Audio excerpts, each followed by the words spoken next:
They called it a terrible mistake. After the divorce, alone and pregnant, she spent her last savings on an abandoned gangster mansion no one else would touch. The place was falling apart. The past was dangerous.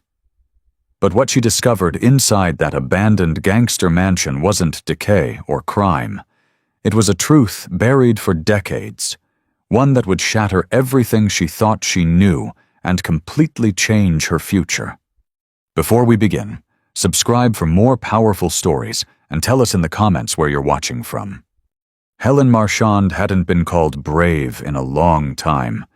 Not when her husband walked out with a 23-year-old barista, not when the bank repossessed their house, and certainly not when, at 39 and 4 months pregnant, she used the last of her divorce settlement to buy a house everyone else thought was cursed. But standing at the rusted gates of Lennox Estate, Helen felt something that had nothing to do with logic a pull. The mansion was an overgrown beast on the outskirts of upstate New York, once owned by a Prohibition-era gangster named Angelo Red Lennox. Rumors swirled about bodies in the walls, hidden vaults, and money that was never found for decades. No one dared touch it. Helen did. She found the listing on a government auction site, bought it sight unseen. Everyone told her it was madness. But when the past has already burned down behind you, walking into a haunted mansion feels strangely peaceful. As she gripped the heavy key and stepped through the rotting front doors, dust swirling in the cold air, Helen whispered to her unborn daughter, "This place has secrets. And so do we." She didn't come for ghosts. But the house had been waiting for her. The first night was colder than Helen expected. The old radiators moaned but didn't heat. She lit a fire in the living room hearth with a bundle of old newspaper and pine logs she'd picked up in town. It popped and crackled with more drama than warmth. But it was something. She sat cross-legged on a dusty rug, a mug of tea cradled between her hands and her belly rising beneath a thick sweater. The air smelled of mildew, old wood, and maybe bourbon. She couldn't tell if it was her imagination or some lingering ghost of parties long past. That's when she heard it. A faint thump, somewhere upstairs. She froze. Not a house-settling creak, not the wind. A dull, deliberate sound like something heavy being dropped, then dragged. She stood slowly, her heart thudding in rhythm with her baby's movements. Probably a raccoon, she muttered to herself. Maybe a possum, or a ghost with bad knees. She climbed the grand staircase, the steps groaning underfoot. The flashlight on her phone barely cut through the thick dark, but she followed the sound to the east wing, where faded wallpaper curled from the walls like ancient scrolls. The door at the end of the hall was cracked open. She pushed it slowly. Inside was a bedroom, untouched by time. Dust coated the vanity. A velvet armchair sagged near the fireplace. But what caught her eye was the wardrobe. One of its doors was ajar, and inside, a sheet had been pulled down as if someone had just searched through it. Her breath caught. "No one else is here," she whispered. But her voice didn't sound convinced. She checked the room, opened the windows, then the closet. Nothing. No animals. No squatters. She left the door open on her way out. Back downstairs. She double-checked the locks. She sat awake until the fire turned to embers. The next day, Helen explored the house more fully. She moved room by room, clearing cobwebs, opening shutters, letting light flood in where it hadn't touched in decades. The mansion was bigger than she'd realized. 3 floors, an attic, a full basement, and a greenhouse in ruins. It was beautiful in the way forgotten things are achingly silent, stubbornly standing. She found an old radio, a dusty mirror etched with initials A-O-L, and a photo behind a dresser of a man in a pinstripe suit with a cigarette dangling from his mouth. On the back, someone had written Red 1932 before it all fell apart. That night, she returned to the East Wing bedroom, determined to face it head on. Nothing moved. Nothing thumped. But when she stepped back into the hallway, she noticed something odd. There was a faint outline on the wall just beside the wardrobe room, a rectangular seam, barely visible, like a door someone tried to hide with paint and wallpaper. Helen pressed her palm against it. It was solid, but she felt a tiny draft. Her heart raced. She rushed to the kitchen and returned with a knife, peeling away the paper along the seam. Beneath it, she found aged wood and a rusted keyhole. "Where's the key?" she muttered. She didn't sleep that night. Couldn't. Something in her gut told her that door whatever was behind it was part of the reason she was here. 2 days later, while clearing out the study, she found it. The key! Tucked inside a hollowed-out book titled The Blue Dahlia, resting on a high shelf. It was old, brass, and ornate, shaped like a rose. She didn't hesitate. Back in the East Wing, she slid the key into the lock. It resisted, then clicked. The door swung open with a long, aching groan. Behind it was a narrow staircase, steep and spiraling down into darkness. She hesitated at the threshold. The air was cooler here, denser. She reached for her phone, turning on the flashlight again. Step by step, she descended. At the bottom, she found a room that hadn't been touched since the 1930s. Wood-paneled walls, an old poker table, empty whiskey bottles, a bar, and on the far side, a safe. Not a modern one. A monstrous, iron beast bolted into the wall, its dial worn from decades of use. Next to it, a small filing cabinet, toppled over. Papers spilled across the floor. She knelt carefully, gathering them. Blueprints, ledgers, names, codes, maps. And at the top, a file labeled Marchand Confidential. Helen's blood ran cold. Her name, in a gangster's house, and just like that. She realized she hadn't just bought a forgotten mansion. She'd bought her way into a history she never knew she belonged to. The folder labeled Marchand. Confidential trembled in Helen's hands. She sank into the cracked leather armchair beside the dusty poker table. The silence in the secret room pressing in on her like fog. She opened the folder. Inside were yellowed papers, fragile from age, birth records, photographs, letters typed on brittle stationery. The first page stopped her cold. Subject Margaret Marchand, alias Margaret Lennox. Helen blinked. Her grandmother's name was Margaret Marchand, but her family had always told her she was a French immigrant, quiet and reserved, who'd worked as a seamstress and died before Helen was born. This report said otherwise. Margaret Lennox, listed as the wife of Angelo Red Lennox, the very gangster who'd owned this house. Helen's heart pounded louder with every word. According to the file, Margaret had disappeared from FBI records in 1943, presumed dead after a federal raid on one of Red's warehouses. No body was ever recovered. But the final page was a photograph, grainy and faded. A woman holding a baby. She wore a pearl necklace and a fear in her eyes that reached straight through time. Helen stared.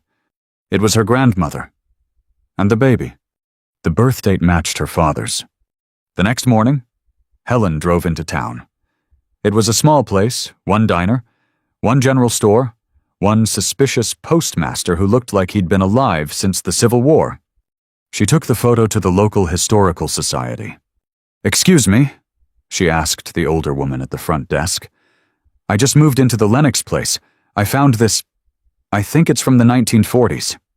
The woman, whose name tag read Irene, adjusted her glasses and peered at the image. Her mouth twitched. "Well, I'll be damned," Irene whispered. "That's Margaret Lennox. She disappeared after the feds raided the docks. No one ever found her." She tapped the photo. "That baby. Folks said she was pregnant when she vanished. No one ever saw the child." Helen tried to steady her voice. "Do you know if she had any living relatives?" "Not that we know of. The Lennox name died with Red. Or so we thought." Irene narrowed her eyes. "You said you just moved into the estate." "Yes," Helen replied carefully. "I bought it in a foreclosure auction." Irene looked at her more closely now. "You bear a resemblance. You know, around the eyes." Helen drove back to the mansion in silence, her hands shaking on the wheel. The baby kicked gently, as if sensing her turmoil. She wasn't just connected to the house. She was descended from it. From them. Her grandmother hadn't been a quiet French seamstress. She had been married to one of the most dangerous men in the state, and she'd gone into hiding, changed her name, and tried to raise a child in peace. Helen's entire family history was a lie. And then, the phone rang. Unknown number. She hesitated, then answered. Miss Marchand, a smooth, male voice spoke. "You've uncovered something that was never meant to see the light of day." Helen froze. "Who is this?" "You don't need to know my name. Just know this, walk away from that house. Forget the files, forget the safe. Before this becomes dangerous." "Is that a threat?" she asked, trying to keep her voice from cracking. "It's a courtesy," the voice replied. "Next time, we won't call first." The line went dead. That night, Helen didn't sleep. She sat by the fireplace, the folder in her lap, the phone clutched in one hand, a fire poker in the other. Someone knew. And if they knew, it meant what she found was real, valuable, dangerous. She reread the reports in the file. Red Lennox hadn't just been a gangster. He had amassed a hidden fortune, millions in today's value, smuggled out of New York during the Prohibition crackdown and hidden away. The safe in the basement wasn't just for poker chips and whiskey. It was a vault, and she had the key to its location maps, codes, ledgers all in her hands. In the early hours of morning, headlights cut through the thick fog outside, a black SUV parked just beyond the gate. Helen's heart jumped. She turned off all lights, crouched behind the curtains. Two men stepped out of the vehicle, suited. Tall, stiff in their movements. They didn't knock. They circled the property, slowly. One tested the side door. Locked. They waited outside for 10 minutes, then left. But not before sliding a white envelope under the gate. Helen waited until sunrise, then walked out barefoot to retrieve it. Inside was a note. Typed, clean, precise. "Leave now. This house does not belong to you." And beneath it, a photo of her, standing in the hidden room, holding the folder. Taken through the window. Helen stepped back, chest tight, mind racing. She wasn't safe. Not yet. But she couldn't leave either. Because what she held wasn't just money or secrets. It was truth, it was family, and it was her unborn daughter's legacy. They wanted her out, afraid of what she'd reveal. But they had no idea who they were dealing with. Because Helen Marchand had nothing left to lose. And that made her more dangerous than any gangster ghost in the walls. The next morning, Helen stood barefoot in the kitchen, staring out the window at the long gravel driveway. The black SUV was gone, but its shadow lingered. She hadn't slept. Her mind played the conversation on the phone over and over again. "You've uncovered something that was never meant to see the light of day." But it was too late. The light had already found it. She looked down at her belly. Her daughter shifted gently inside her. "You're going to know where you come from," Helen whispered. "She made a decision. No more hiding. No more fear. She wasn't just going to protect what she found. She was going to understand it. All of it. She started in the study. Every file, every photo, every scribbled note in the margins of Red Lennox's ledgers. She read through his coded journals, now half deciphered with the help of the notes she'd found. The man wasn't just a bootlegger. He'd been meticulous, paranoid, brilliant. He'd laundered millions through shell companies, hidden cash in the walls, gold bars beneath floorboards, and even fake identities for his family in case everything went wrong. Which, apparently, it did. But one line stood out, written hastily in the back of one of the smaller ledgers. If anything happens to me, Margaret knows where it ends. The river sees all. Helen felt her breath catch. Margaret, her grandmother. She hadn't just run. She'd carried the truth with her, possibly even a piece of whatever Red was trying to hide. And if that truth hadn't died with her, then maybe it had been passed down to Helen. Later that afternoon, Helen drove to the edge of town, where the Mill River wound through a stretch of forest. She didn't know exactly what she was looking for, just that she had to look.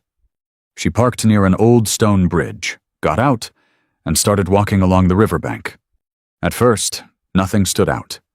But then, about a mile in, she saw something carved into an old oak tree, a rose, nearly identical to the design etched on the key she'd found inside the Blue Dahlia book. She followed the bend of the river and found a pile of stones, carefully arranged in a formation that looked too precise to be nature. Her pulse quickened. She knelt, brushed away the leaves and dirt, and found a metal hatch, sealed shut. Her hands trembled as she fit the rose-shaped key into the lock. It turned. The hatch opened with a hiss of trapped air. Inside was a narrow staircase descending into cold, damp darkness. She didn't hesitate. What she found wasn't gold, not yet. It was a room underground, dry, lined with metal shelves. On them file boxes, dozens of them, stamped with the same insignia: Lennox Industries, private holdings, ledgers, land deeds, photos of men shaking hands in smoky rooms, confidential deals, political bribes, evidence, blackmail, everything. And in the back, a large trunk. She opened it to find cash wrapped in oilcloth, stacks of bearer bonds, gold coins, and tucked inside a smaller velvet box, a pearl necklace. She knew that necklace. She'd seen it in the photo of her grandmother. Helen's fingers hovered over it, then closed the lid. This wasn't just a treasure trove. It was leverage. That night, back at the mansion, Helen sat in the parlor, the pearl necklace in her hands, the fire crackling in front of her. She understood now. This house wasn't haunted by ghosts. It was haunted by truth, by what powerful men tried to bury, by what strong women had protected. And all this time, she thought she was running from her past, her ex-husband, the failure of her marriage, the loneliness. But she'd actually been running toward something, toward who she really was. She thought she was just a woman who'd been left behind.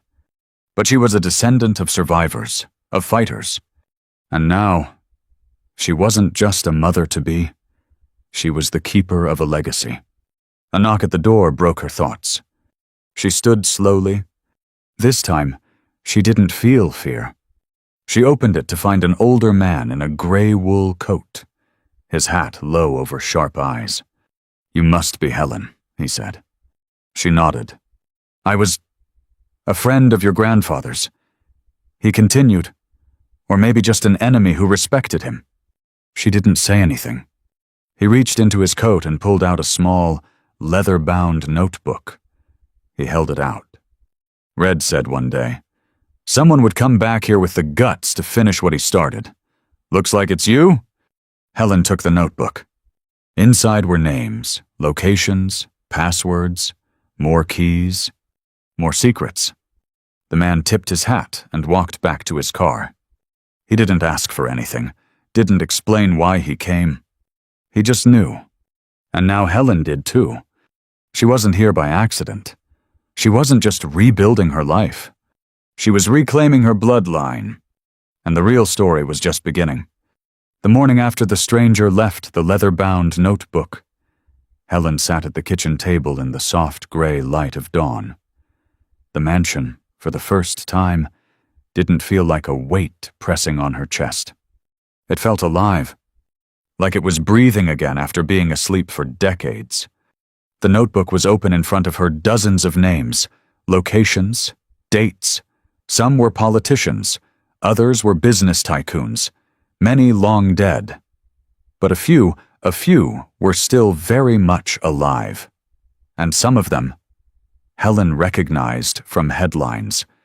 At the very end, scribbled in careful block letters, was a single sentence, "Don't let them erase us."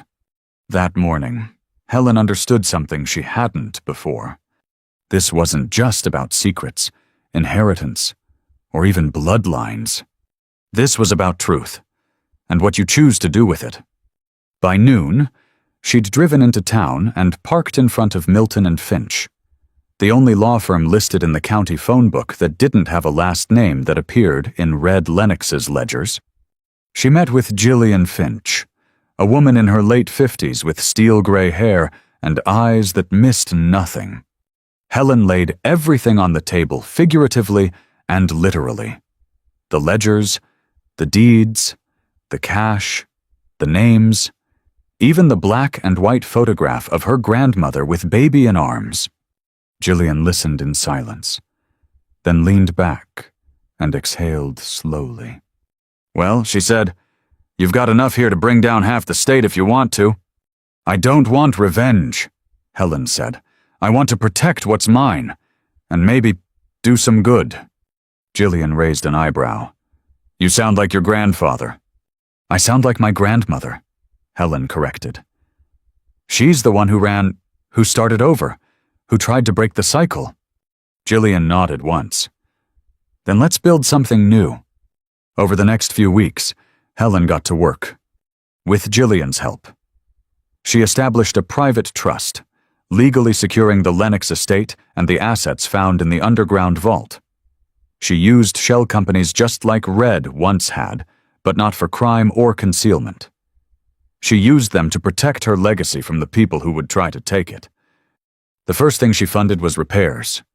Local contractors were hired, not big corporate crews, but single moms with drywall businesses, veterans who could barely get work, young carpenters fresh out of trade school. The mansion began to change room by room. Windows replaced, roof repaired, garden restored. The rot pulled out piece by piece, just like she was doing with her own life. One night, sitting on the restored porch swing, belly now heavy with her daughter's weight, Helen watched the sun melt into the horizon and felt something shift inside her. This wasn't just about preservation anymore. It was about purpose. A week later, she filed the paperwork for a non-profit organization, the Margaret Foundation. Mission: to provide housing, resources, and community for women in transition, divorced, displaced, or in crisis. Because Helen knew what it meant to have nowhere to go. She knew what it felt like to be pregnant and alone in the world, and now that she had a house with 13 empty bedrooms, she saw no reason they should stay empty. The East Wing was repurposed, first fresh paint, new beds, working bathrooms. She partnered with local shelters and social workers. The first resident arrived within 2 weeks, then a second, then a mother with 2 children. They didn't ask about the mansion's past, and Helen didn't bring it up. All they needed to know was this: you are safe here. You are not alone. And you have a future. One morning, as she made tea in the kitchen, a young woman named Rachel, 6 months pregnant and fresh out of a toxic marriage, stood in the doorway. "You own this place?" Rachel asked, disbelief in her voice. Helen smiled. "It owns me just as much." Rachel looked around at the high ceilings, The polished wood floors, the golden morning light streaming through lace curtains. It doesn't feel like a shelter.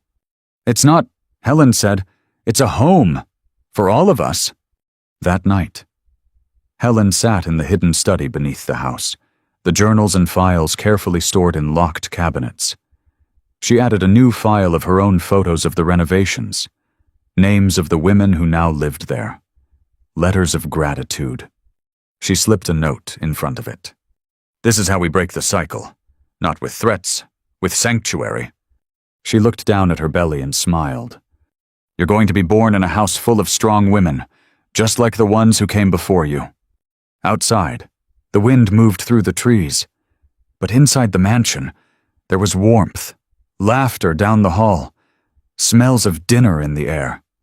The ghosts hadn't left. They were just watching. And finally, they were proud.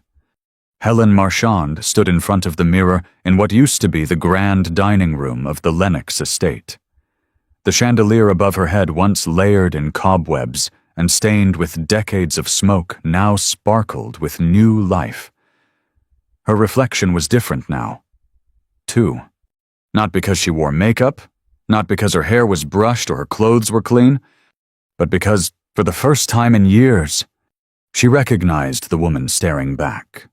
Her eyes weren't tired anymore. They were focused. Her shoulders weren't hunched with shame or fear.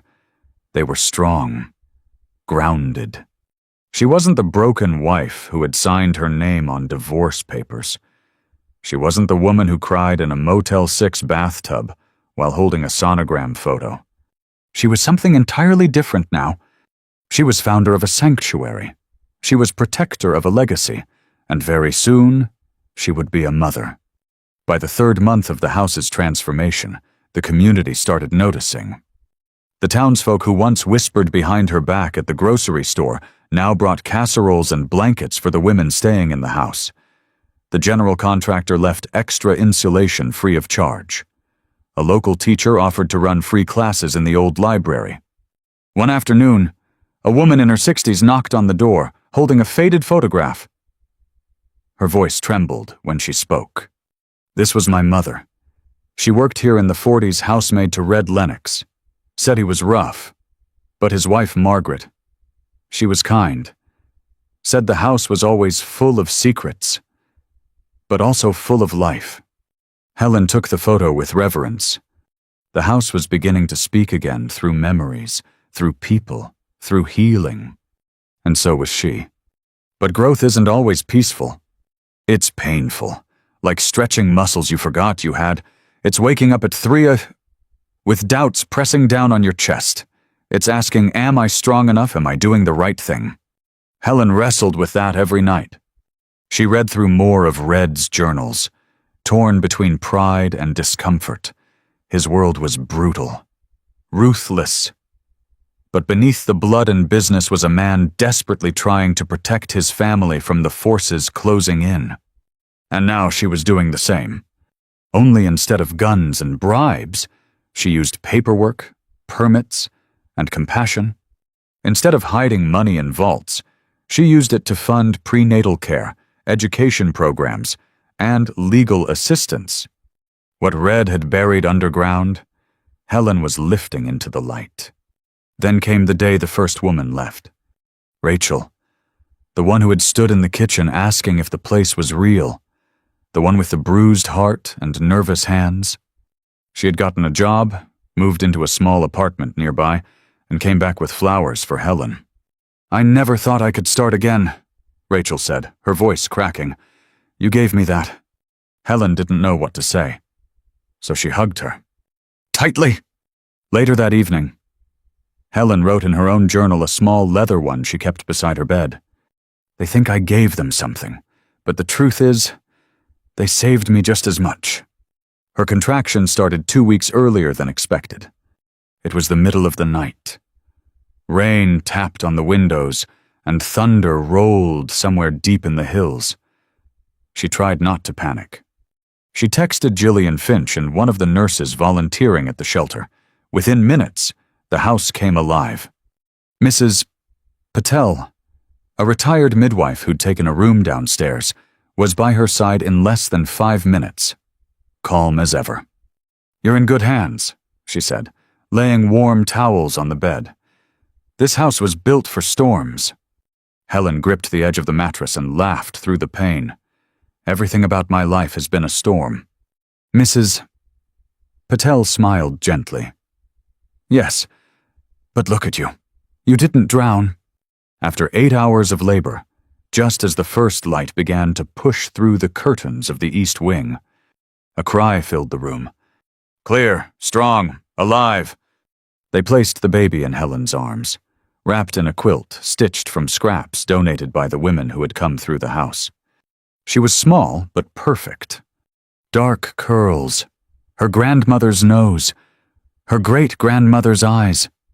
Helen stared at her and whispered, "Welcome home, Eleanor Margaret Marchand."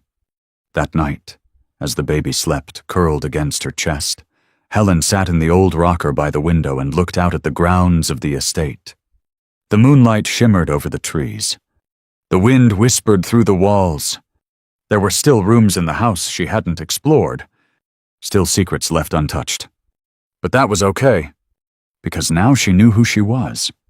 Not the girl her ex-husband abandoned, not the woman who bought a broken house on a broken heart, but the mother, the heir, the builder of something that would outlive her. And the house, it no longer felt haunted. It felt holy. 6 months later, the Lennox estate didn't look like a haunted mansion anymore. The paint was fresh. The porch swing didn't creak anymore. It laughed with the giggles of toddlers learning to walk. The east wing glowed warmly each night, filled with women learning how to begin again. And in the west wing, the original family rooms, Helen sat in the rebuilt study, a journal open in her lap, her daughter asleep in a cradle beside her, swaddled in the same blanket Margaret Lennox had once hand-stitched during her own exile. Outside, the wind stirred the oaks. They no longer whispered secrets. Now, they told stories. Stories of women who refused to be erased. Helen looked around the study. Where ledgers once listed bootleg runs and bribes, now those shelves held photographs, framed moments of joy and resilience. Rachel, smiling beside a tiny apartment key. Dana, hugging her son after winning custody. A letter from a woman named April, who simply wrote, "You made me believe I deserved to come home again." Helen kept every letter. Because that was the part no one tells you. Legacy isn't found in blood or bank accounts.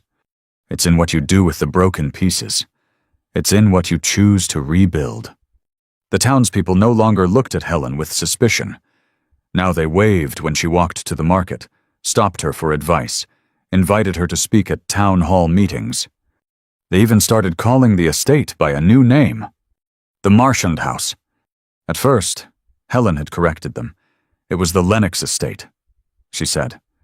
But then one of the women, young, brave, and 7 months pregnant, smiled and said, "Now it's yours."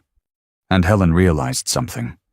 She hadn't just inherited a house or even a mystery. She had inherited a mission. And more importantly, she had fulfilled it.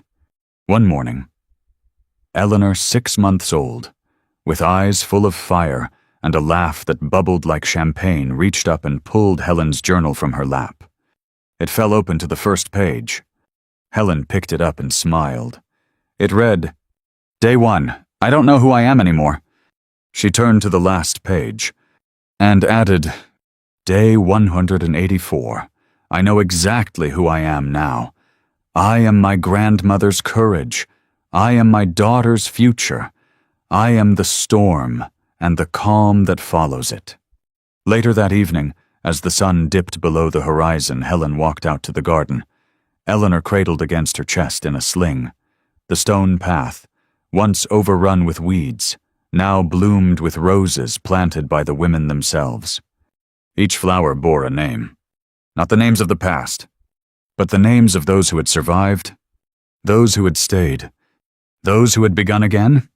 Helen paused by the final bed, still unplanted. She bent down, set Eleanor gently on the soft blanket nearby, and dug a small hole with her hands. Into it, she placed a brass key, the rose-shaped one, the one that had opened the first door to the past, the one that had started everything. She covered it with soil, pressed it down with her palm, and whispered, "Thank you. Not just to the house, not just to Red or Margaret or even her younger self, but to the journey, to the silence that had taught her strength, to the darkness that had made her seek light, to the solitude that had carved space for rebirth." She picked up Eleanor, kissed her soft forehead, and looked towards the horizon. "There will come a day," she whispered, "when you'll ask me what this place is, why it matters, what we're doing here." She smiled. "And I'll tell you, this is where women come to stop running. This is where broken becomes sacred. This is where silence turns into song." In the end, she didn't need a monument, didn't need applause, didn't need history books, because Helen Marchand had built something no one could bulldoze.